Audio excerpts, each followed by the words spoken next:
Look it, Josh. Just look it.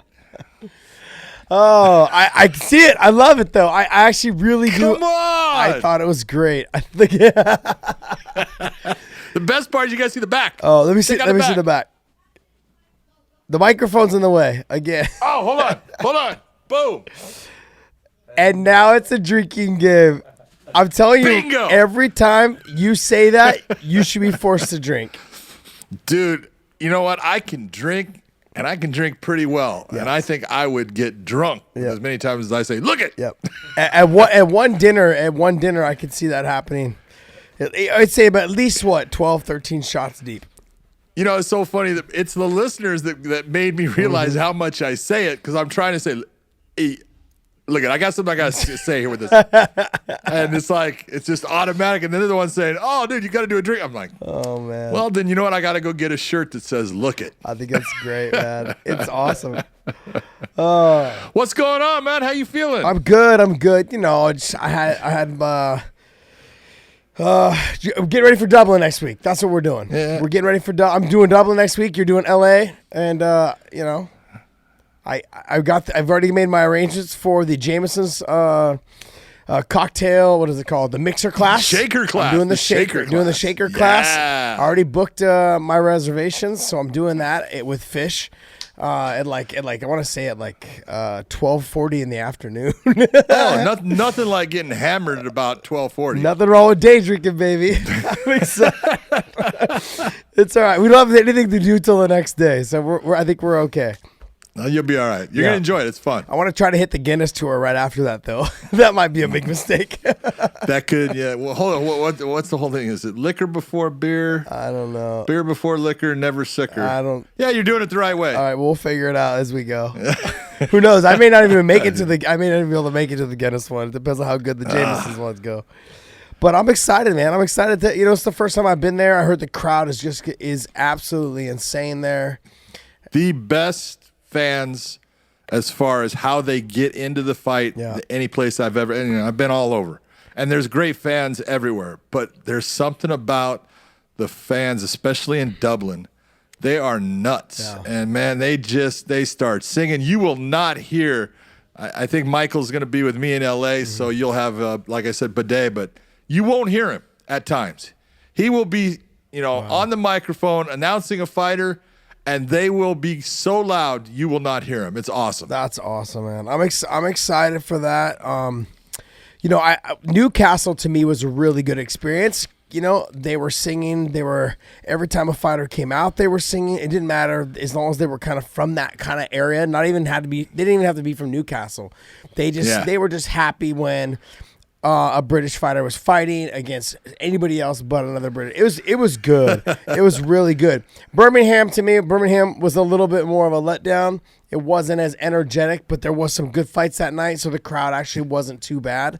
But Newcastle was electric, and then everyone keeps telling me that Dublin's going to be off the hook. So I'm excited. Dublin will be off the chain. I'm telling you, you're going to love it. The fans are freaking phenomenal. And the arena.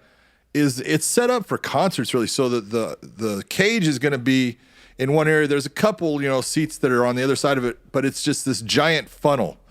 And that for whatever reason, the way it's shaped, the noise just explodes in there. I'm excited. So you're gonna have a good time. It's gonna be fun, and you're gonna be working with Goldberg, so that's great. You're gonna have a good time working with him. I'm a little upset. Why? Because originally, I was supposed to fly straight from Dublin at 5:45 in the morning and get into LA by 10:30 or 11 in the morning on Saturday, the day of the fights. Which I'm not upset. I am a little bit upset. Yeah, you are. That I'm not working that card. I'm upset. I'm a little upset.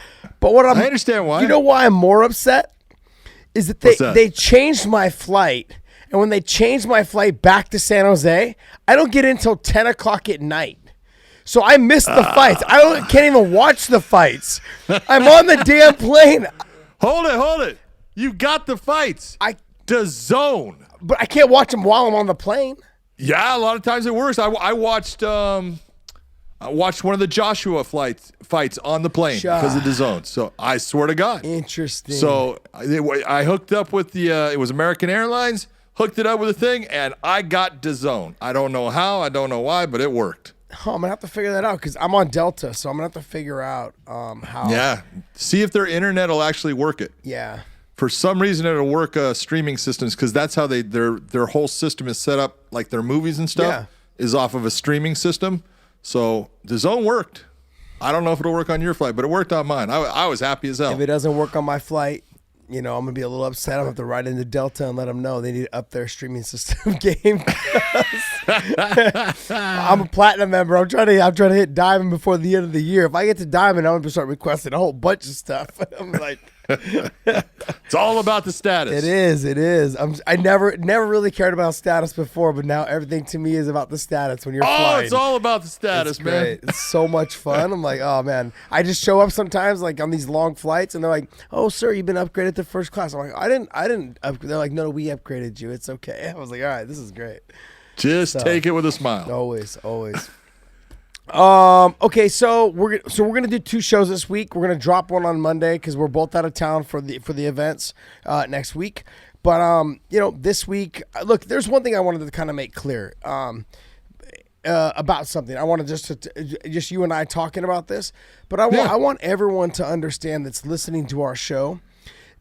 We are not sure. We are going to sometimes recap fights, but we're not a recap show. People keep asking me about like, hey, like when are you guys going to talk about this fight? When are you guys going to talk about that? And I'm like, we are not that. We are going to be something where we talk about things that are very important. Like tonight, when I was talking with you earlier today, you said there's a lot of things you want to talk about with some rules and some stuff that happened during last weekend's fights. Now, for me, because I wasn't really interested in the UFC fights that happened last weekend, I only watched the Gaethje and Cowboy fight. So anything that you tell me, what a halfway homer. I'm sorry, man. But I'm a huge fan of Cowboy. I've always been a fan of his, and I always love watching him fight. And Gaethje to me he's just that young version of a cowboy, and I love watching. It was like 2 fireworks that just fucking met in the center of the cage and just went at it. And I love the whole fight. So I wanted people to understand that this is not a fight recap show. This is not where we talk. We're going to talk things inside the rule books. We're going to talk things inside the sport. We're going to talk Dana White. We're going to talk Scott Coker. We're going to talk everything, but we're not just going to sit here and do a fight recap show. And sometimes we will, but that's not the norm. Yes. I just wanted people to understand that because I've had people reach out to me. Yeah, I can't wait to get your guys' opinion on such and such fights, and I'm like, look, we're not always going to talk fights. We're going to talk about sometimes some drama that goes in the sport, sometimes some other things that go on. I want to make sure that this is understood when we start going into this. Some of the inside stuff too, though. Yes. Look at there's a whole lot that goes on in the sport that people have no idea about. Yes, and I love that. And I love that. Yeah, unless you're part of it, right? Yeah, I love it. Well, I guess since I already kind of brought their names up, was the Cowboy and the Justin Gaethje fight? Yeah. What was your take on the fight? What did you come away with? And when you got done watching that fight, what did you come away with? Okay, I went into that fight feeling that Donald had very little chance of winning. Okay, and like you, I'm a huge Donald Cerrone fan. I love the way he fights. I love his attitude. One of the things that he's so funny when he's in the back, because if you're going to referee him, you go back and you talk to him. And everyone, he's always talking about how much he wants to fight, and I'll fight, sign me up next week. I'll be there. I'll do it, And when he is in his locker room, every time just about that I've been in the back with him, he's like, what in the hell am I doing? Why do I do this? God damn, dude, I don't want to do this. I'm not feeling good right now. Why? And as soon as he walks out, it all changes. When he steps in the cage, he's like, let's go, baby. Right? And I'm like, what happened? Just like 30 minutes ago, you were saying you didn't want to be here. Yeah. And he goes through that same mindset every time. He's got that. He has that fear and that doubt that I don't want to look bad. And when he goes out and he just performs, and he's just so fun to watch. And whether he wins or loses, he's just a remarkable person, a remarkable fighter. But going into that, I looked at Justin Gaethje as a guy that Donald doesn't have the wrestling ability to take Gaethje down, even though I thought on the ground he's got the more skills. He's got the better skill set by far when it comes to the submission game. I 100% agree with you. And I looked at when you look at the who takes better shots and everything, Justin hits a lot harder than Donald. Donald kicks very well. He's got some really good kicks that he brings up at times. He hides his kicks well. But Justin's hands, he's got power in his hands. Now, he can be hurt because a lot of times, especially in the past, he's open because he's wild and he starts to overextend. And if you've watched his last couple fights, and I really think it's Trevor Whitman has gotten a hold of him and said, look, we have got to start to be smarter with what we do. We've got to work on our technical side and bring that aggression with the technical side, and you're seeing that out of Justin now. So now Justin's not quite so easy to be hit. And I figured it was just going to be a hard fight for Donald. And look at when, there goes that. When, the stoppage of the fight, there was a lot of controversy. And the reason why was a lot of it based upon Justin. Because when you're the referee and Donald goes down, he got hit with a good right hand, and he goes down, but he's coming up, and Justin is not hitting him. He wants the fight to be stopped.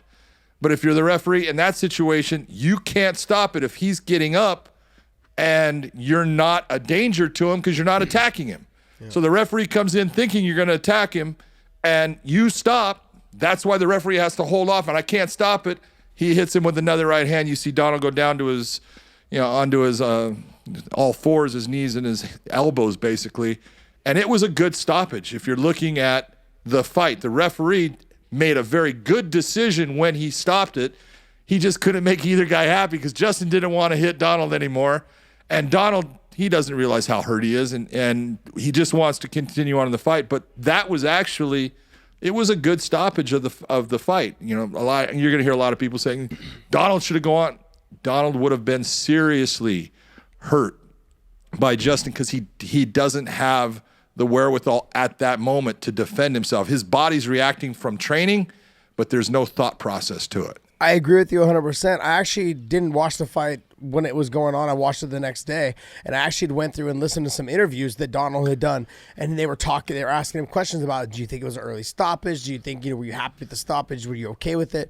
And he had answered, look, the stoppage is the stoppage. It is what it is. So when I watched the fight, I waited to make sure I paid attention to that. And 100% agree with what you were saying. I completely think that as soon as he hit his knees and he hit him again, he went to all fours, like his elbows and his forearms. I'm thankful that the ref stopped it. I'm thankful the ref got in there right away. Because I want to be able to see Donald fight again a couple more times, That's the whole point. That would have been unnecessary punishment for him. Sure, we all love seeing the guy go out on his shield, but he did. That's what happens in the sport. There was no reason for him to take more punches, especially for someone like Justin Gaethje, who's such a hard hitter, extremely hard hitter. And I have to agree with you on the Whitman thing, is that he's finally becoming a little bit more defensive. He also is not letting himself be pulled into like these gunslinging matches, or so I've seen. I'm not saying that it won't happen again, because it'll happen somewhere. Yeah, he's truly a fighter. I think when he needs to bite down on that mouthpiece and survive, he will. But he hasn't had to use that just yet. Since working more on his defense. I think that he looks like a lot different fighter in small little tweaks, but he's still the Justin Gaethje that we fell in love with when he first came into the UFC. I'm excited. I'm excited for what's next for him. I don't think he's quite ready for that title shot, but I do think that he's in that conversation now, whereas when before he kind of was working his way back up after some of those losses. My takeaway from the whole Cowboy fight was I really honestly feel that at 155, the guys are faster because speed kills, like we talk about. And when you run into someone like Gaethje who kicks and punches extremely hard, you need to avoid those guys. I want to say, what is he, 36 now? Cowboy, 36 years old. 35, 36. Yeah, and I hate to keep going back to this. I don't want people to think that I'm a know-it-all, but it really comes down to just the experience. I've been in there. I've been 36 years old, and I've fought in that cage, and I understand that there's little things that just don't feel the same as when you're 28 and 29.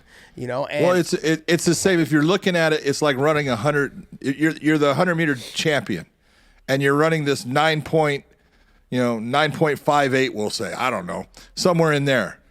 Okay? That's extraordinary. And that's the speed that you're running at for these multiples of years. But all of a sudden, you can't hit that 9.58. And also the 9.58 turns into a 9.72. Then it turns into a 9.87. Then it turns into a 9.98. And you're the last guy. Mm-hmm. That's just the difference there is in fighting when it comes to speed. Things that you did in the past that worked for you, and you got away with touching your opponent and they missed you. Now you may be touching them and they're absolutely responding with a counter and hitting you, or then it gets to the point where you're not touching them and they're touching you, and the whole game changes. Yeah. So when we talked a couple of weeks ago about weight cuts, this is where I feel like the weight cut situation is key. Like, I don't agree with you on the weight cut, but I agree with you in this scenario where I feel like he should go to 70, because I feel like the guys that are not as fast, sure, maybe they hit harder, but he's not a small guy. He's someone that is very big in stature. What is he, 6'1"? 6 foot, 6'1". 6 foot. Yeah, he's 6 foot. I mean, but he's got a big frame. I mean, I don't know if you got, I'm sure you have, and I know you have. He's got huge calves and legs. Like, his calves are pretty damn big, and his leg kicks are nasty when he throws them. And I do agree with you 100% on how he hides his kicks really well, especially his head kicks, behind his jabs and behind his punching and all those things, and his push kicks. He hides them very well. And I didn't see that out of him in that first round. He never really got it going. I think he was more concerned about trying to check Gaethje's kicks than being offensive. And that's another thing that comes along with older fighters. They start worrying about what their opponent does better than worrying about what they do good. And that was that. And I just remember being in there, and I see some of these guys that are getting older now, and I'm like, man, that was exactly like, I see the hesitation. Before, they didn't used to fight this way. Now they're fighting this way with the younger guys that are a little bit faster. They're hesitating. They're waiting for their opponents to throw their combinations first to see if they can do something off of that. And that's not the Donald Cerrone that we know, that I've fallen in love watching over all these years.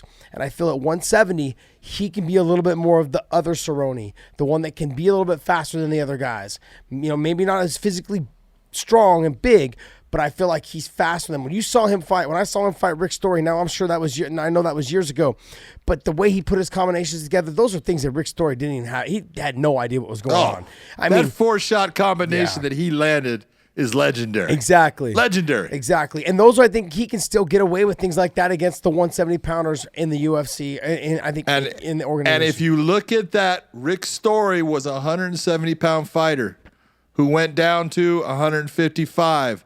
And look at what happened. The speed killed him. Yep.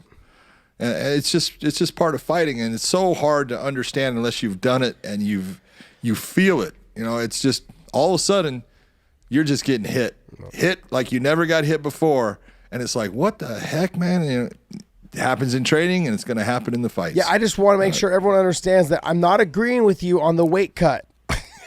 Well, you're wrong about that. That's all right. Look, it's okay when you're wrong. But I'm not wrong. And I'm gonna go to the next point, because there was another fight in that show. Michael Pereira against Tristan Connolly. Michael Pereira missed weight. Welterweight fighter, misses by 2 pounds. Well, he gets the extra, so he was 172 point something. Against a guy in Tristan Connolly, who I've actually known for a while, who is actually a lightweight, takes the fight on 5 days' notice, and all of that weight that he cut killed him, because Tristan Connolly ended up beating him physically because he was exhausted. And there was a lot of things, Michael's the guy that comes out and he does the backflips in the cage. He jumps off the cage a lot. All of that is great, but that's a giant energy burn too. Yeah. All right. And when it's done at times where you look and you go, what are you doing? This is when you cut all that weight. This is why you missed weight. You cut too much weight. In fact, you couldn't even cut enough weight to make the weight class that you signed to fight in. And you're fighting a smaller guy on 5 days' notice, and the smaller guy beats you. Congratulations. And you know what? Congratulations to Tristan Connolly, because he deserved that. He fought his ass off. He looked great. And Pereira was actually doing something. He did a backflip almost onto Tristan Connolly. I had a lot of people ask me, isn't that a stomp? Yes. If he lands that, Tristan Connolly is on the ground, on his back. He's a grounded fighter. You can't even stomp his foot. You can't sit there. If his foot on the ground, you can't stomp on it. That would be illegal. While if he's in the stand-up, it's legal. That's the rules of the sport. if you do a backflip and you land on top of your opponent, congratulations. I'm either going to be taking points from you or I'm going to be kicking you out of the fight because you're a moron that can't follow the rules of the sport. Just stupid. People keep sending me the video of him because he used to fight over in ONE FC, correct? And then now he's fought over. Now this was his first fight or his second fight in the UFC? Second fight. Did he win his first one? Yes. Okay. So, I mean, like, realistically, like, you're talking about a guy, I have never met him. I don't know how big he is. He seems like stature-wise, he looked pretty big on TV. He's big. I did see the highlights of that fight and all the crazy stuff he did, like jumping off the fence with the Superman punch, then running, then doing a backflip and all the other. I got it. I think it all looks great for show. But it looks great for show. Yeah. It doesn't do shit for fighting. It doesn't do anything for fighting. And as long as I know we 100% agree on that. The fact that it looked great, but it just was it's stupid. It's really dumb. Yeah. It's a waste of time and energy and all those things that he could potentially land is not going to finish their opponent. Nothing. Not one of those things. I guess off the fence could have potentially done something where he did the Superman off the fence. Yeah, you could see possibly. that. Yeah, something like that. Sure. But realistically, like all that stuff is for show. I think it's good to kind of to persuade the judges and maybe giving you that round. But I don't know how. I understand what you mean by the weight cut, and it kind of depleted him, and he just didn't perform. And we've seen that before with guys like Gleison Tibau. But I've also seen it with other guys, too, where they perform at a very high level that cut a lot of weight. So that's the reason why you and I don't agree on that conversation. I think that some guys have learned over years how to do it and do it properly. And then also now with companies that are coming in and helping these guys learn how to cut their weight properly. You have Lockhart and Leith with Dan Leith and those guys. Those guys will come in sometimes, and they'll basically live with you. They live with me for like a month. And They showed us how to make the weight, showed us how to, to make sure that your body was taken care of and how you rehydrate back up. Now, we both agree you cannot fully rehydrate within a 24-hour period if you're cutting, I think, beyond like 12, 15, something like that pounds. I agree with you on that. But I think mentally it makes fighters feel like they're physically stronger, bigger, as long as they keep that weight cut within a certain means of their weight. This guy obviously didn't make weight, so he had no idea how to keep his weight under control, and obviously didn't cut weight the right way. So I'm not going to include him into my argument because he pitches more your argument than mine. I believe that I know how to make weight, and I never had a problem making weight. Other guys that I know that have fought at high levels, they continue to make weight pretty well, and they have great performances. So I don't think that rule applies, I think, to everyone. I do think though that there should be an allowed weight. There should only be an allowed weight for you to go up above. Like you cannot go past the next weight class, and that's why I think it would be important for us to start implementing every 10-pound weight class, up until you hit 195 or whatever it is, so that fighters know that they cannot exceed that weight class above that next one, or they're extremely penalized, or the fight is off. Or, and maybe both. Maybe they get penalized and the fight is off. I mean, those are things that I think will help keep fighters fighting in their own weight class. If they have a chance to not make the money to take care of their family, that makes a big difference. So, except for the dumb ones. But but when you're talking about a 145-pound fighter, with what you're saying is, he can't be 156 pounds, 155 pounds. Yeah, I don't think he should. I think he should be under the weight class. And I think that's great. Which means that he would have to be a fighter that understood I can't be the bigger guy in my weight class and has to be hydrated, which is what I'm saying all the time. I understand that. I do. I'm simply saying that guys have performed at high levels that cut a lot of weight. No doubt about it. It has worked for guys. Yeah. But you can point out, just like I can, guys that it worked for. Yep. And that same guy, it has worked against. He's had that bad performance, and that bad performance based upon he lost too much weight. But would you say, because guys like Conor McGregor cut a ton of weight to get to 145? He has. Conor looked like a concentration camp victim when he was going to fight. I think it was Chad. He looked like someone had taken him out of a refugee camp. He looked horrible up on the scales. I thought that photo of him was photoshopped. But there's that photo going around of him at that weigh-ins. I didn't know what weigh-ins it was, but you just said maybe Chad. And I honestly thought it was photoshopped. He looked disgusting. Yeah. And if you actually, I guess to go back to try and prove your point for you, I'll do it for you. That was probably one of his worst performances he ever had was against Chad Mendes. I mean, he didn't look good. He got destroyed for 2 rounds. You know, he got taken down. He had a lot of hard times, but I'll give it to him. He still had gas. Yeah. He had more gas than Chad, you know, but Chad, again, here's a guy coming in on 2 weeks. Mm-hmm. That was my whole thing with, look at, when you have a fight and you know you have that fight, being in shape is part of your responsibility.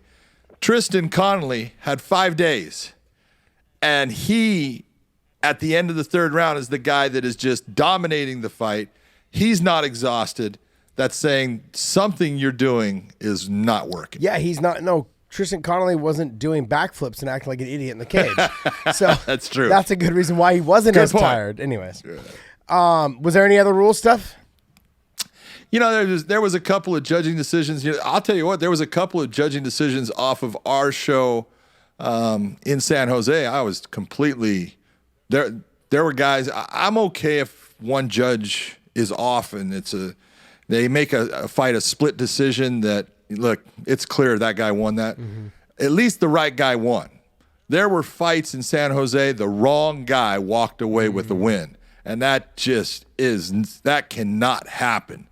And I look at what is being done about some of this. There's guys that are judging fights that they're just not understanding what the criteria is for you to. It's not that difficult. All right, it's not rocket science. It's, can you figure out who is damaging who the most? You know, when we were talking about you're talking about Donald Cerrone and Gaethje, you look at that. If you're a professional fighter, you are signing on the dotted line, I am going to be damaged. That's just part of the sport. Mm-hmm. But what we don't want you to do is take unnecessary damage. That's why you're saying, I was glad that the referee stopped the fight. But as a judge, you have got to be able to determine what is damage and what is motion. And it's not hard to do. You know, I'm doing it while I'm talking on the things, and I'm not saying I'm perfect with it, but I got it down, pretty well as far as I know who's winning the fight. There are some rounds that I'll go, man, that's a close one, and I'm talking, I don't want to say, but I'm going to say, yes, it's this person because of this. Some of these judges, it's like they're not even seeing what is actually landing, and they're being pulled in by just motion. And you go, none of that landed. Just because I throw a lot doesn't mean anything. It's that's why these punch stats that are being put up. The UFC puts them up all the time, and that's fine. They can do it. I'm not putting them down for doing it. But who's the guy pushing the freaking button first off? And you can't tell me that counts when you say this guy landed 45 significant strikes and this guy landed 35, and so the guy with 45 strikes wins. No, the 35 strikes could all be better than the 45. Yeah. Every one of them. And that's how you win fights. It's not about numbers. It's about quality. Quality in damaging your opponent and lessening their ability to be effective against you. That's what gets you the win. They had the fight, Shoeface fought freaking Hall, and look at he got Hall down to the ground multiple times, got his back, and Hall would sit there with a 2-on-1, holding an arm, and Shoeface wouldn't attack with any shots, and he's like, yeah, you may win this round, but you got damaged in the prior rounds, and you got his back, but that damage that he put on you is going to win the round, and it's like these guys. Sometimes fighters kind of lose their ability to think about what's going to win them the fight. Their trainers sometimes, it's crazy. I'm flabbergasted at the lack of knowledge that is out there among high-level people on what you need to do to win the fight. Yeah, I think one of the things that I always appreciated about my corner, Bob Cook, is he would always tell me, that round was close, and I wouldn't rely on you getting that round. You need to go out there and win the next round. It was, there you go. If it was close at all, he's like, look, it was close. He's all, I had you winning it, but I wouldn't bank on you winning that. He's like, I'm just letting you know, go out there, win the next 2. We won't have this conversation, and that was I always appreciated that about him, And I give you another, for instance, is I already knew in my mind I was kind of losing the fight against Gil, the second fight. And Bob goes, do you want to keep your title? If you do, go out there and show me what you got in this 5th round because you didn't knock him out. And if you recall that fight in that 5th round, I went out there and just tried to stand toe to toe until my arms threw it all on the line. And that's all I had left, man. That was everything I had left was in that beginning of that 5th round. Like for 2 minutes, I tried to fucking decapitate him, and I just couldn't get him. I couldn't get his head off his shoulders. But I love coaches and corners that say things like that. I hate when they say, "Oh yeah, you won that round. No problem. You're up by 2 rounds." No, not always. Not always. Like there's no reason, unless it's so significant where I'm on the guy's back and I almost finished you 5 times, or I dropped you 3 times in 1 round. Okay, go ahead. But the fighter already knows he shouldn't have to ask if he won those rounds. And that's part of the part when you're looking and you're going, first off, you have a vested interest in one of these guys. Yeah. And so you're being a little bit biased in everything that he does or she does is great. And everything their opponent does, that wasn't that bad. And it just doesn't work, man. If you can't just easily say, that was easily your round, don't say it, man. Who knows? It could go to him. And sadly, if the fighter is asking you, he doesn't think he won that round or the round was really close. So that should tell you already that he's not he's the one that's already out there. He's the one taking the shots. If he's asking the corner, did I win that round? That means he's not sure either, and you shouldn't be giving him false confidence going into that next round. You should just tell him legitly, like, look, it was close. It could have went either way. You need to go out there, win this next round, or win this fight, or win the next 2 rounds, whatever it is. Yeah, those are things that really bother me about when I'm sitting there watching fights, and they bring the camera into the corner, and the coaches are saying, oh, yeah, you won that round for sure. Nothing is for sure in this sport. Okay, that's the first thing. That's the first thing. And then second is just be 100% honest with your fighters. You know, they'll respect you more in the long run. And that, to me, to this day, that's one thing that's why Crazy Bob was always in my corner for every single one of my fights. Didn't matter. Some of my other coaches came and went. He was always there no matter what, because he's the one guy that I always knew that would tell me 100%, you didn't win that fucking round. Or it was close, you potentially lost it, and you need to get this one back. And those are things that I will always respect about, coaches that do that. So, it's one of those frustration things when I cannot take it when I know the wrong guy is given the win. Yep. I used to show a fight when I would teach a course. I had a fight that I had. Didn't have any sound as far as commentators, but had the sound of the fight. Great fight. 5-round fight. Incredible. These guys, the way they fought was just remarkable. I got the fight because a commission gave it to me saying, hey, can you watch this and tell me, who you think wins? Because we've been told by someone that they don't think the right guy won. I said, yeah, just don't tell me who actually won. So I watched the fight, and it's like, oh, this is easy. It's 4 rounds to 1. Great fight, but 4 rounds to 1. And I tell them, they go, yeah, that's not the guy that won. I said, are you kidding me? Mm-hmm. But the guy that lost that fight never fought again, ever. And I have always just looked at that, and it's a tragedy that he got cheated that bad. He said, I'm done. I'm not doing this anymore. Wow. It's true, though, because look, there's guys, and I'm going to give the Pat Curran thing, is there's guys that, like Pat, had a bad performance his last fight against Adam Borks, but the corner, the family, all of them were, while he's still in the cage, are saying, like, this is it. We should be done. And you can, and the thing is, I know emotions are running wild, but that's not the time. It's not the time, but then decisions like that, though, too, that could have the family in the corners going, you know what? Maybe it's not meant to be. Maybe it's just time for us to walk away. And you're taking away the potential of a talented athlete getting to that next level. And judges and referees and, I'd probably still be fighting. Had a ref been able to see a headbutt or two. But, but whatever. I like to jab Jon every once in a while, every moment I get. All you want, bro. But look, I think those opportunities, though, for fighters can be lost, or for athletes in general, any athlete can be lost from a bad referee's call, a bad chair call from a tennis match, a bad referee's call from a soccer game, whatever it is, an umpire's base, whatever it is, it can be something.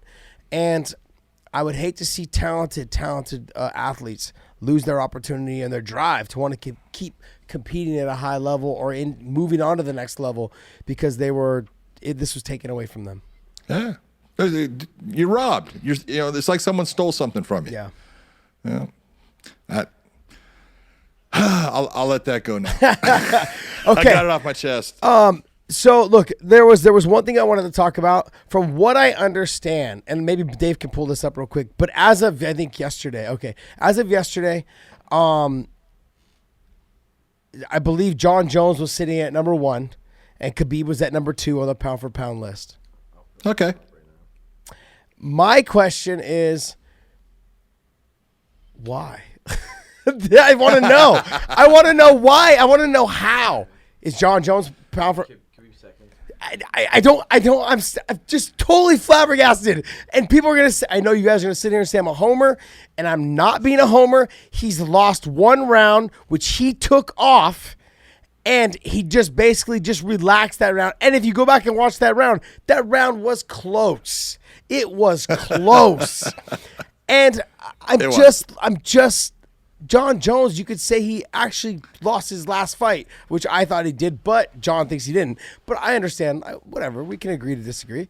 And I'm a Jon Jones homer, man. Yeah, you're Jon Jones homer. So I just want to know.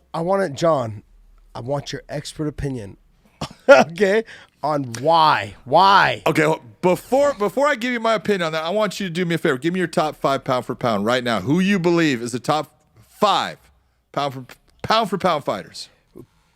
Steroids or no steroids? Look at they're fighting. You got to go with it. What is it? So asterisks, okay. So my top guy, asterisks are good. My top guy.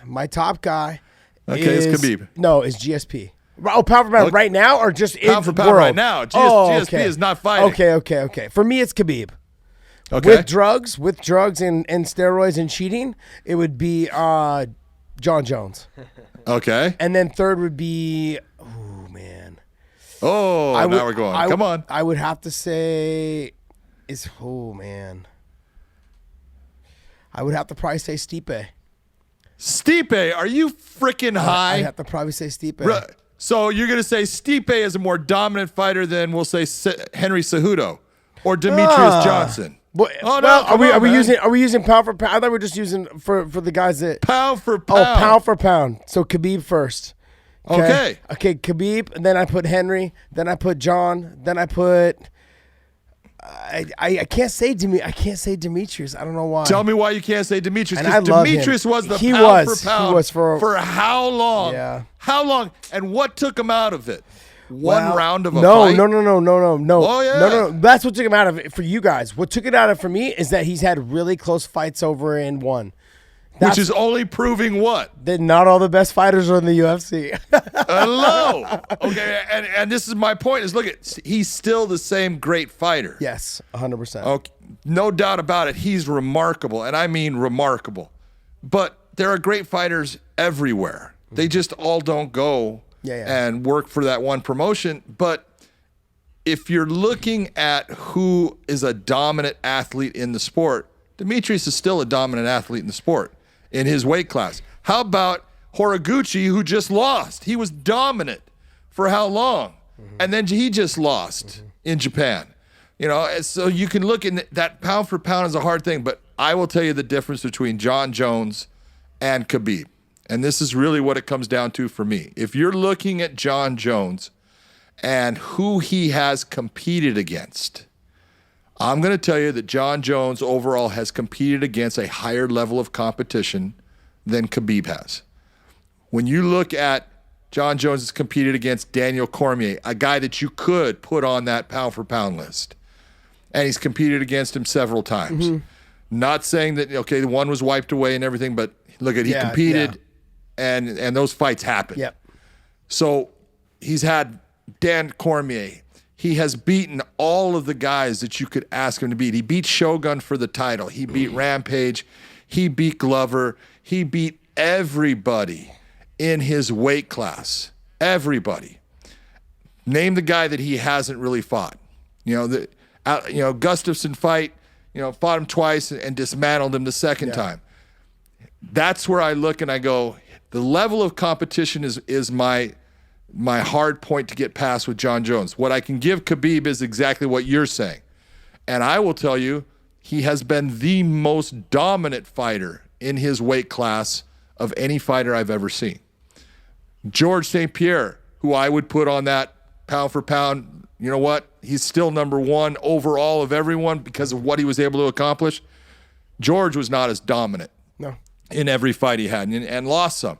And when you're looking at a guy 28-0 and you watch that Poirier fight, there were moments Dustin had opportunities and he did good things, but they were just overwhelmed by Khabib and him being able to just take that moment, turn it off, bring his style back into play, and just create a dominant performance. He was dominant again, and this is where it gets to that point. I don't care who he has been put against. He has been the dominant fighter. And when you're saying, the third round with Conor, you're right. It was a very close round. I gave it to Conor, but it was a close round, and he took a lot of it off. He was gaining, just, hey, I want to relax, I want to breathe, I want to shake out my arms, and I'm going to come back in the next round. And when he came back, he ended the fight. So it was a smart decision by Khabib. So I can understand why you say Khabib is number one pound for pound. He's absolutely in the talk. And if you're going to look and say top three, there's no one that can put him any lower than top three. So what you're saying is that because he hasn't been champion long enough to fight more of the top guys, that's the only reason why. Honestly, that's it. That's the only reason why. That would be my only reason. That's my only reason why. Okay.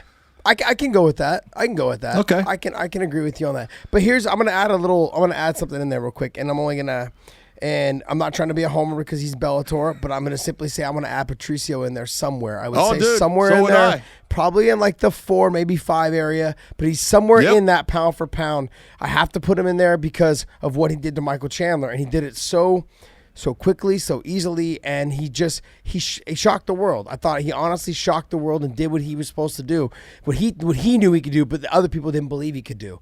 And I have to tip my hat to him. He's definitely, I think, in that conversation as well, in that pound for pound as well. I think I have to go. For me, I go Khabib. I would go Jon Jones. I'd probably do Henry Cejudo, and then I'd probably do Patricio. And those, I'd be right there with you. Yeah, those guys. And so then after 4, that's where I would probably throw in like DJ and Stipe, and then start working into the other guys. And I taking nothing away from Stipe. I love Steve. I love his attitude. I love what he does. I like the way he handles himself in the cage, out of the cage, everything.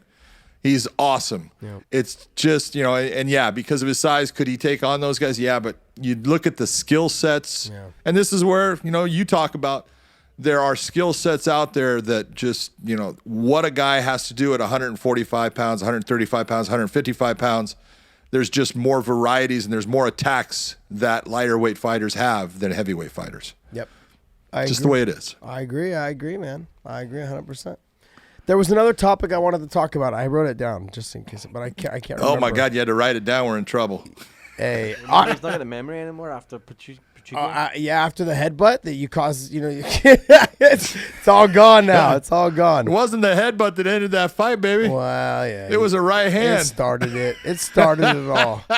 Oh, yeah, this was the one I wanted to talk about. It was Colby, Usman, Dustin Poirier, and Jorge Masvidal and Tyron Woodley. ATT. There's some dissension in the ranks. So you owned a gym. I own one currently. You used to own one. You were smart and sold yours.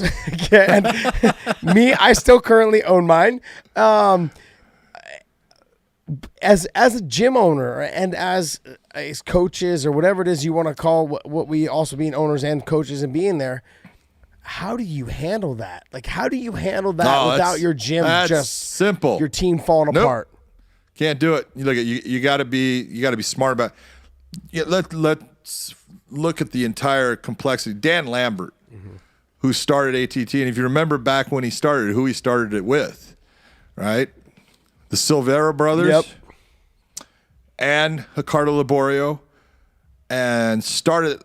Dan Lambert has spent a lot of money creating American Top Team. Now, I'm not saying they're not making money now, but I can guarantee you, If you look at the books from the start to now, he still has not made money. He put a ton of money into that gym, into fighters, into doing things to make things happen for guys.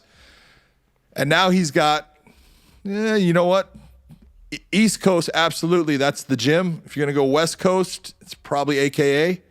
If you're going to look at the top, gyms out there, but what he's created, it's special. And, Jackson Winklejohn is in the middle. So, that's going to, I'll take that with the middle of America is Jackson Winklejohn. So you got your 3 big gyms.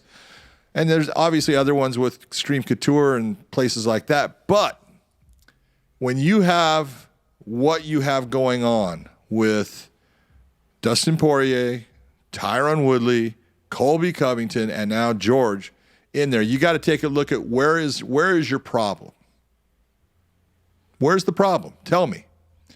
It's pretty simple who the problem is. You got someone who has decided to create an image that he's going to be outlandish, he's going to be outspoken, he's going to say things that you can go to a certain point.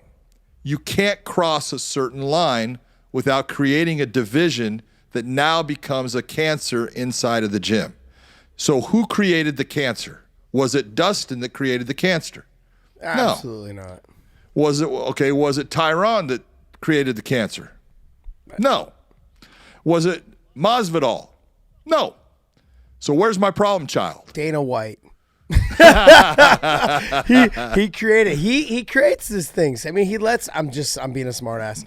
But you know what I mean? But the encouragement helps. And I think that's kind of it let Conor open the doors for these guys to be outlandish, for these guys to do these things.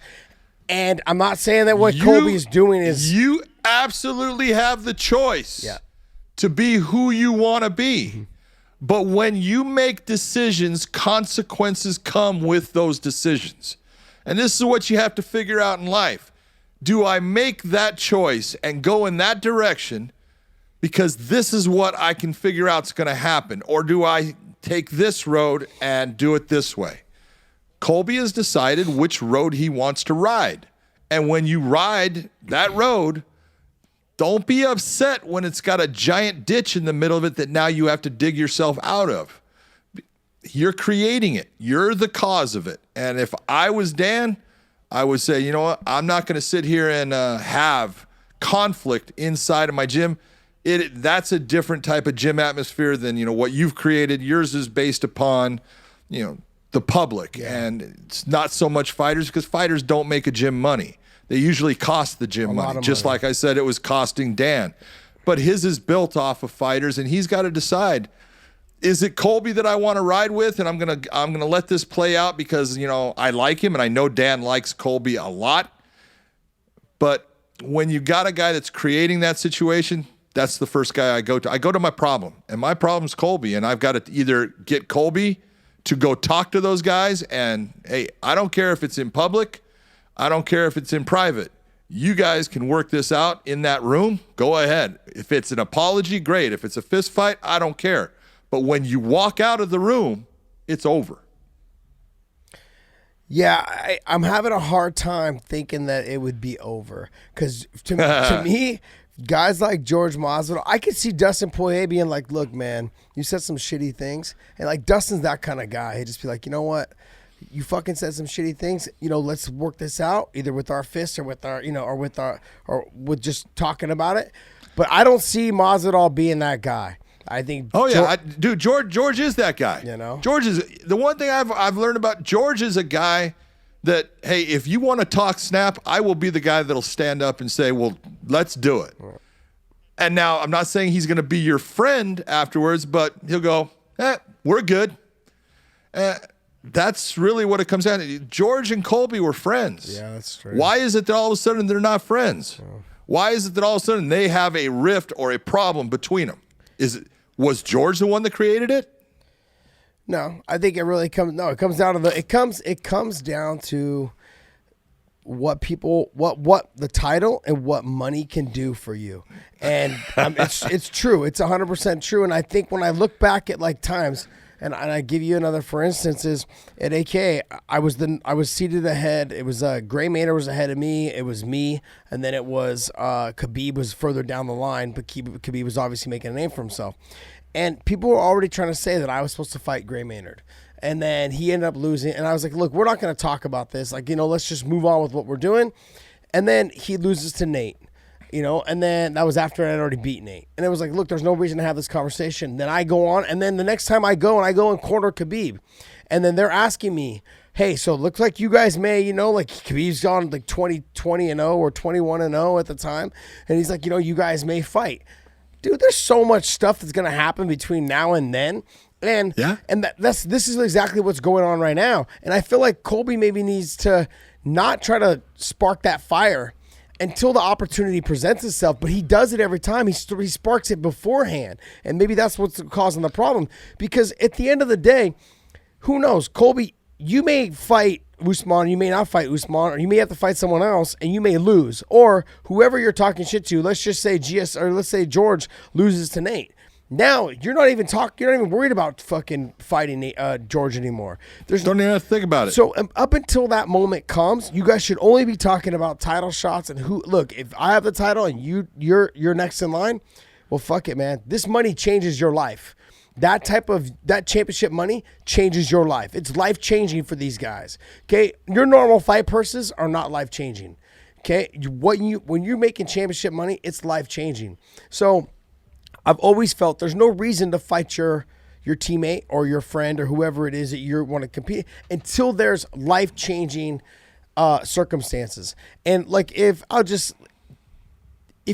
gonna, I'm not that I would ever have fought him, but I'm saying like, look, if I'm friends with Frankie Edgar and Frankie being the champion, if there was the opportunity and I was like, or if I was the champion and Frankie was supposed to fight me, I would be a total asshole if I told him, no, dude, like I'm not going to fight you, or I try to avoid that fight at all costs. Dude, he's got a wife, he's got kids, like, he's trying to make that life-changing money for his family.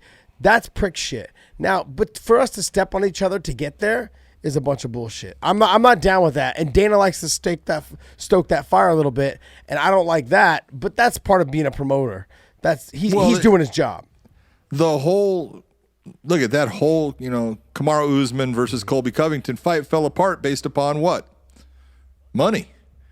Colby being an interim champion, and this is where, you can sit there and say what you want. No one in that promotion at the high level looks at you as a champion. Yeah. That interim is paper. It doesn't mean anything until you are the champion. And there's only one champion in the welterweight division in the UFC, and his name is Kamaru Usman. Yeah. He beat Tyron Woodley. All right? That's the guy. So Colby's got to take that chance. We talked, and I said it before. I said, yeah, I know what happened. Money. And Colby, he's believing that he deserves that championship money. Maybe he's right. Maybe he does. But I look at it, well, if you believe in yourself, it's time to gamble on yourself. Yes, I think the UFC should pay you more money than what they want to pay you, and you should get more than, they're offering. But there comes the point in your life you got to jump. Mm-hmm. You got to go. You got to say, you know what? I'm betting on me. Yep. And this was Colby's chance to bet on him, and he didn't take it. Mm-hmm. He didn't do it, and it's a mistake. Yep.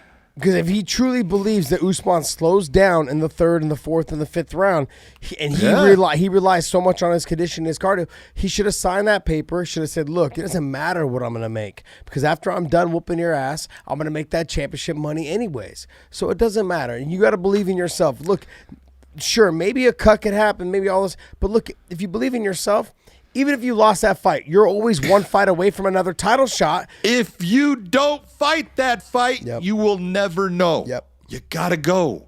And I understand, and I'm not saying anything bad about Colby as far as I understand, he wants to make his money, and I absolutely agree he deserves it.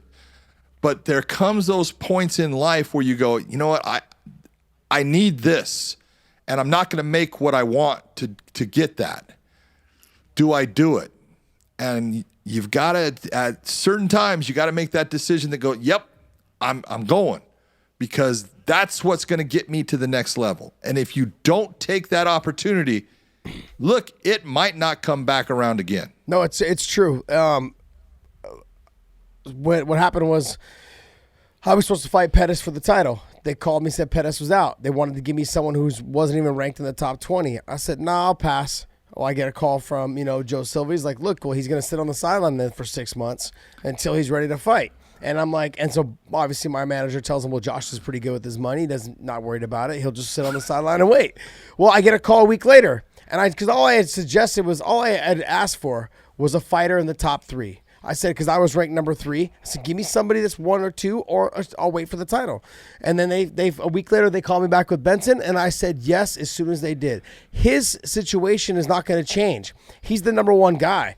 The only guy they can offer him is the champion. If they're not willing to negotiate on the money, you have to take that fight. You have to. I mean, so for him and Holland right now, it really is just holding up the division, and then they're ready to move on. Somebody else going to get that title shot, and in the meantime, your inactivity is just pushing you further and further down the road.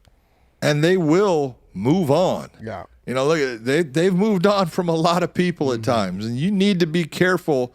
That's an organization. Look, they know what they're doing. They know where they want to go. They know what's going to work for them. And if you become that thorn in their side and you start not taking fights, turning down fights, it's not going to work out well in the end. Not one fighter is bigger than the promotion. And every fighter should understand that. You are not bigger than the promotion itself. Not just the UFC. The same thing for all the Bellator guys. The same thing for all the ONE FC guys. You are not bigger than any of the promotions you guys fight for. Yeah, I'll tell you a story. Back in when Zuffa came about, Lorenzo Fertitta, that was UFC 30 was their first show. And the first one was at the Mark Ettis Arena in New Jersey at the Trump Taj Mahal. And they were going to do a walkout for Tito Ortiz that had all this fireworks and stuff, and Tito's in the house and stuff. But to do the walkout with the fireworks, they actually had to do a fireworks for the fire marshal to see, so he would approve the actual event having the fireworks. And that means you got to do them twice. That means you got to pay twice. And it was $50,000 for that fireworks display.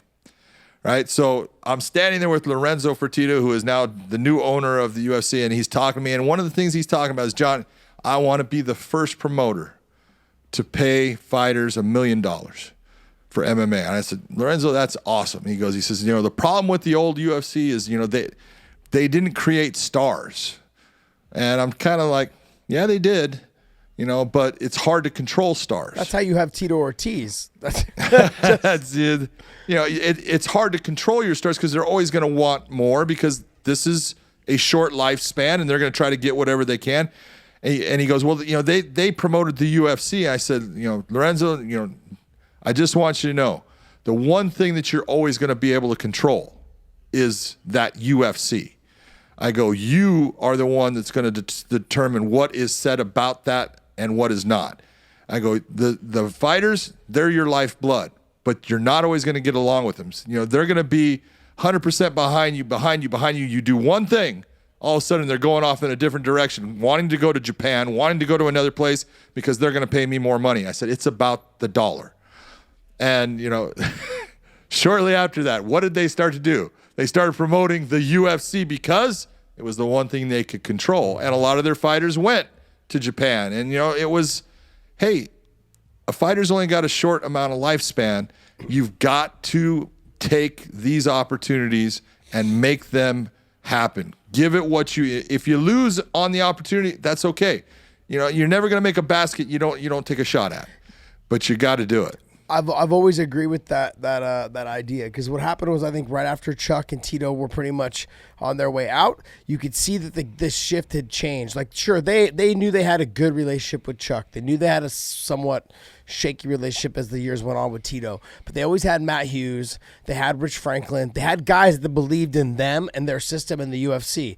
But as those guys started disappearing, you noticed that the face started changing from the stars to Dana White.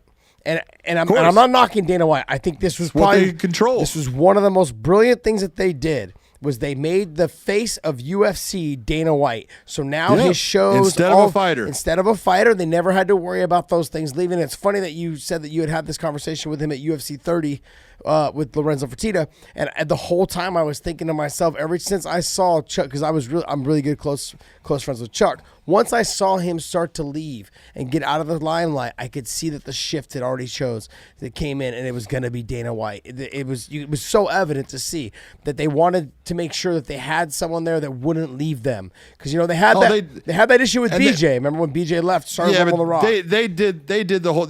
If you go back and you watch The Ultimate Fighter season 1, there was the one moment, and it was Bobby Southworth from AKA. He was the problem, because they didn't realize as fighters that they were going to fight and not get paid. And there was going to be a revolt on the show, and it was headed up by Bobby Southworth saying, hey, man, I'm a professional fighter. I don't fight for free. Because at the time, they didn't have anything in there about money. And then they came up with, if you finish your opponent, it's $5,000. So if you remember, Dana came out and did this talk. Do you want to be a fucking fighter? Yeah. And that talk made Dana White. Tap Out came out with a shirt right after it with, do you want to be a fucking fighter? All this stuff. And that's when the character started coming about. And that's when they started playing into, Dana being the face of the UFC. And that's the way Lorenzo wanted it. Lorenzo, look at the brains behind the UFC was Lorenzo Fertitta. Yeah, there was no doubt about Lorenzo that. was absolutely the brains. But he told Dana what to do. I want you to go after this person as far as I want you to put pressure on him. I want you to talk bad about him. I want you to talk this guy up. And Dana did it all and did it well. No, that's where they're at. This is exactly where they're at. That's why they've been so successful. And I'm just one. It's still kind of making the transition from when they sold. They haven't had that same clout that they had right before they sold, but it's going to take some time. That's because they don't have Lorenzo Fertitta. I'm just being honest. Nothing against the WME, IMG. Those guys are really smart guys, do a great job. The guy that made the UFC and helped grow the sport, it was Lorenzo. He was intelligent. He was brilliant. Yeah, I always remember some of the conversations that we had. I always remember all the conversations amongst our guys with him, and all the dealings as far as with Koscheck, and when Fitch had that big issue about not signing those agreements. Let's talk about the Fitch thing. Yes. Do you remember that whole situation? Yes. Yes, I do remember it. And who was the guy that was kicking AKA out of their promotion? Oh yeah, it was Dana White. And who's the guy that ended up solving it all? It was Lorenzo. Oh, amazing. It was almost like a ploy. Dana, kick them all out. Get them all out of here. You know what? And I'm going to jump in and save the day. Yep. But that's smart. Good cop, bad cop. Yeah, that's it is. Smart business dealings, though, by Super him. smart. But the guy was brilliant. Every opportunity and moment I had a chance to talk with him, he was very genuine. He was a very nice guy. Loved all the conversations. And it's sad to see someone like that not in the sport anymore. Yeah, it is. Because he helped make this sport what it is. And you can not like him, whatever. I always thought he was a great guy to talk to. I loved, listening to him because he was so bright. He said things at times that scared me to death, but just so smart about business and what to do in a given situation. You gotta have those guys. That's why I like Scott Coker. Scott Coker's a bright guy too. Yeah. Makes a lot. He thinks about things. He just doesn't jump into anything. Yeah. I love when all of a sudden he goes, I think this is the direction I'm going to go. Yeah. I believe in it. Since we're talking promoters and guys who have run own organizations, and I'm obviously a huge Coker fan, what I like about Scott, because I've had a lot of business dealings with him, is that when I do deals, every deal I've ever done with him, he's like, Josh, tell me what you want. And if I can give it to you, I will. And if I can't, then I can't. And that lets the fighter know that they're in control of their own destiny. Because if I try to stick it to you, that promoter's going to know, or whoever's going to know, that you're not looking out for my interest either. You're just looking out for yourself. You're not looking out for the promotion itself. You're looking out for yourself. And when you do that, and I understand athletes that do that, I do get it. But at the end of the day, you also have to be realistic with yourself. What you feel you're worth, be very upfront about it. This is what I think I'm worth. This is what I think I would like to see myself. You know what the market is for your ass. Like, don't beat around the bush. Be upfront with what you want. And if the promoter can do that for you, they should be upfront. And that's the one thing that I've loved about Coker and my dealings with him. Every dealing, every contract, every negotiation I've ever had with him. This is what I'm looking for. Josh, that's a little high. How about we do this? And I always came back. I know. And sometimes I did. But it was always within the means of like, okay, I can work around that, but let me take something off the plate then, if that's how much money you want. It's always the hardest thing for people to understand, because when you're that fighter, you're saying, this is what I believe I'm worth. And then someone comes and looks at you and goes, not even close. Nope. It hurts your ego. It hurts, personally. It's why most fighters have managers, because they don't want to deal with that. They don't want to have that negative aspect of, hey, no, you're not worth that, because it hurts. And it's always nice when you have someone who says, look, tell me what you want. If I can do it, I'll do it. And if I can't, I'm going to tell you why. Yeah, I mean, like, it's not even so much that you have to tell me why. Just tell me, like, look, am I outpunting the coverage? If you're outpunting the coverage, that means that we can't really work together.